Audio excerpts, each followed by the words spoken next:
फलटण येथील डॉक्टर आत्महत्या प्रकरणातील संशयित आरोपी गोपाळ बदने याला जामीन मंजूर।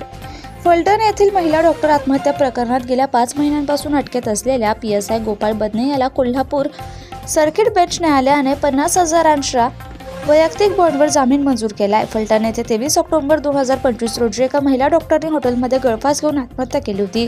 संबंधित महिला डॉक्टरने मृत्यूपूर्वी तिच्या हातावर PSI गोपाळ बदने आणि प्रशांत बलकर या दोघांची नावे लिहून त्यांनी शारीरिक आणि मानसिक छळ केल्याचे नमूद केलं होतं। त्यामुळे फलटण पोलिसांनी गोपाळ बदनेसह प्रशांत बलकरला अटक केली।